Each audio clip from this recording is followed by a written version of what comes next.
Malapad na ulo at malalaking mata. May mahahabang katawan. Madalas mapagkamalang sawa. Ngunit sila nga ba ay sawa? So yan na nga guys, dahil nga may kapareho to sa Reti, tapusin nyo tong video and alamin pa natin kung ano mga ba yung kaibahan nitong bitin na tinatawag dito. And yung kamandag niya, papatay po ba ng tao yung kamandag niya? Kasi may kamandag tong ahas na to may kamandag siya. So tapusin mo yung video and mas makikilala nyo to for sure. I-open lang natin yung ating isip.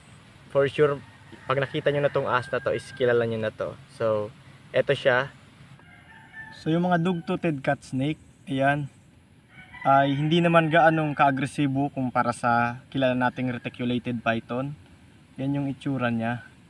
Yung patterns niya guys, napapagkamalan siyang sawa kasi medyo malapit nga siya sa reticulated python.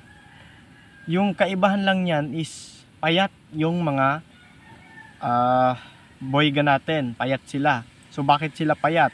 So ginagamit nila yung maga nilang katawan para makapagpalipat-lipat ng sanga kasi arboreal sila. Ibig sabihin ng arboreal kadalasan nakatira sila sa taas ng mga puno. So ano naman yung mga diets ng ating dog-toothed cat snake?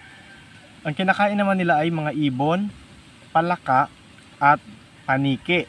Minsan kumakain din sila ng maliliit na ibang reptiles na makita nila sa taas ng puno. So yung kamandag nila, nakamamatay po ba? So yung kamandag nila is mild. Pag sinabing mildly venomous, yung kanilang kamandag ay para lamang sa kanilang prey o pagkain.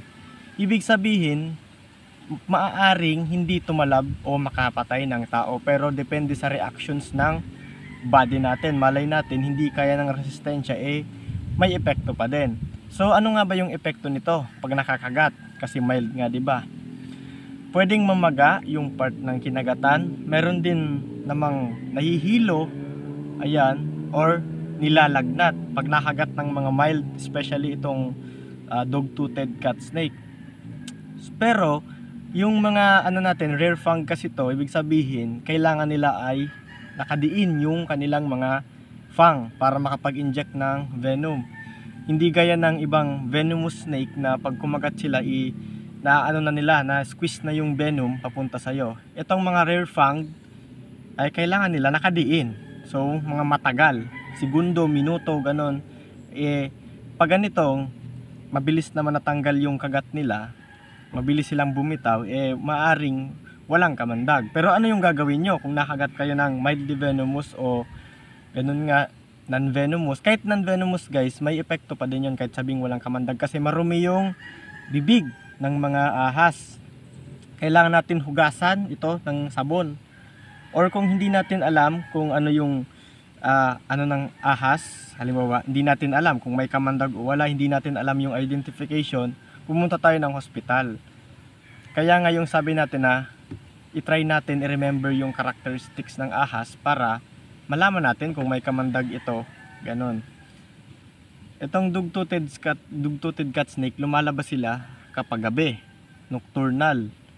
Aktibo sila pag umaga, nakatago sila sa mga butas ng kahoy, mga sanga na madidilim. Ayan, pag gabi sila gumagala. Ito mahaba to guys. Ayan yung haba niya. And bakit dog-toothed cat snake ang pangalan nila? Saan naman nakuha yung pangalang ito? Ayan, alamin natin. Dog-toothed kasi yung alay ng kanilang ngipin is mahihalin tulad sa isang aso, and cat-eyed naman yung kanilang mata, kaya naging cat snake din yung tawag sa kanila. Yan, kapareng-pareho ng sa pusa. Ayun guys, kung nagustuhan nyo yung video, paki-share para malaman din ng iba, and para maiwasan yung ganitong klase na napapagkamalan silang sawa. Salamat!